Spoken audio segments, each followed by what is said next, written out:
সারাদিন রোজা রেখে ইফতারিতে যদি এরকম ঠান্ডা ঠান্ডা এক গ্লাস চিয়া সিডের শরবত খাওয়া যায় তাহলে কিন্তু সারাদিনের ক্লান্ত শরীরে এক নিমিষে একদম প্রশান্তি নেমে আসবে। তাহলে দেরি কেন, চলুন শরবতটা বানিয়ে নিই। শরবত বানানোর জন্য আমার প্রথমত লাগবে চিয়া সিড। আমি একটা বাটিতে নিয়ে নিচ্ছি 2 টেবিল চামচ চিয়া সিড। এখন দিয়ে দিচ্ছি পর্যাপ্ত পরিমাণ পানি।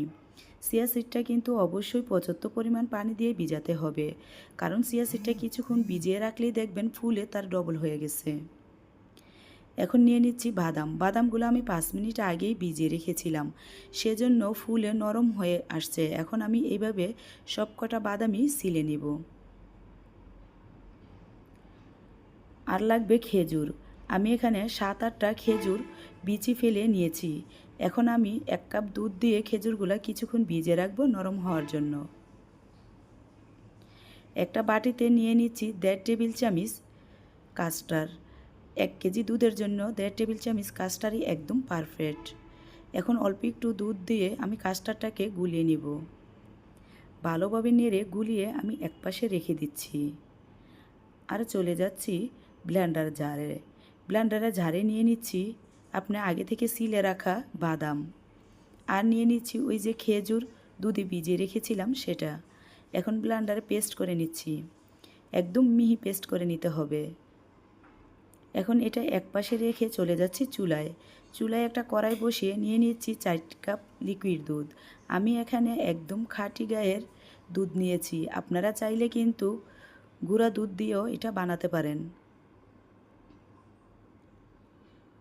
এখন আমি 2 মিনিটের মতো দুধটাকে জাল করে নিব।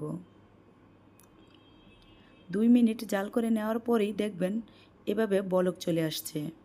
বলক আসার পরেও কিন্তু আমি আরও 2-3 মিনিটের মতো জাল করে নিয়েছি। এখন দিয়ে দিব ওই যে বাদাম খেজুর পেস্ট করে নিয়েছিলাম সেটা দিয়ে এখন আমি ভালোভাবে নেড়ে মিশিয়ে 5 মিনিটের মতো জাল করে নিব। 5 মিনিট জাল করে নেওয়ার পর এ পর্যায়ে দিয়ে দিব কাস্টার্ডটা দেওয়ার সাথে সাথে কিন্তু অনবরত নাড়তে থাকতে হবে, কারণ কাস্টার্ডটা দেওয়ার সাথে সাথে অনেকটা ঘন হতে থাকবে। দিয়ে দিচ্ছি 3 টেবিল চামচ চিনি। চিনিটা অবশ্যই আপনারা আপনাদের স্বাদ অনুযায়ী দিয়ে নেবেন, যে যেরকম চিনি খেতে পছন্দ করেন। এখন আমি আরও 2 মিনিটের মতো জাল করে নিচ্ছি। দেখেন কিছুক্ষণ জাল করে নেওয়ার পরেই এরকম ঘন হয়ে আসছে। এই পর্যায়ে চুলাটা বন্ধ করে দিতে হবে, কারণ ঠান্ডা হলে আর একটু ঘন হবে।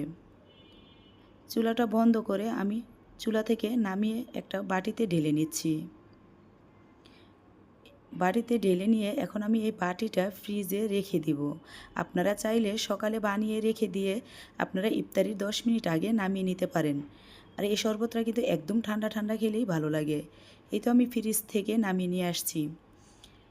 আর এ পর্যায়ে কিন্তু অনেকটাই ঠান্ডা। এটা যতটা ঠান্ডা করবেন খেতে কিন্তু ততটাই ভালো লাগবে। এখন আমি চিয়া সিডগুলা মিশিয়ে নিচ্ছি। তো ভালোভাবে চিয়া সিডটাকে নেড়ে মিশিয়ে নিতে হবে।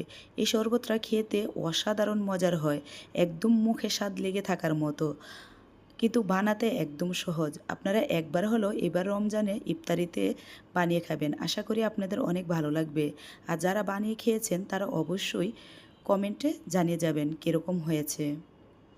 এখন উপর থেকে কিছুটা বাদাম কুচি দিয়ে দিচ্ছি। এটাও অপশনাল, আপনারা চাইলে দিতে পারেন, আবার না দিলেও চলবে। তো বাদামগুলো দিয়ে আমি আবারও ভালোভাবে নেড়ে মিশিয়ে নিয়েছি। এখন গ্লাসে ঢালার সুবিধার জন্য আমি একটা জগে ঢেলে নিয়েছি। এখন আমি গ্লাসে ঢেলে নিচ্ছি। আপনারা আপনাদের মন মতো করে পরিবেশন করে নেবেন। যেভাবে পরিবেশন করেন না কেন কিন্তু খেতে দারুণ মজার হয়। আর একটা জিনিস, দেখতে যতটা যেটা সুন্দর হয় খেতে কিন্তু ততটাই মজার হয়।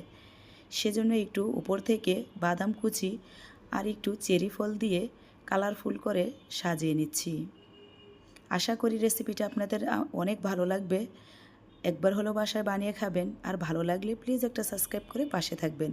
আজ এখানেই বিদায় নিচ্ছি, আবারও দেখা হবে অন্য কোনো রেসিপিতে।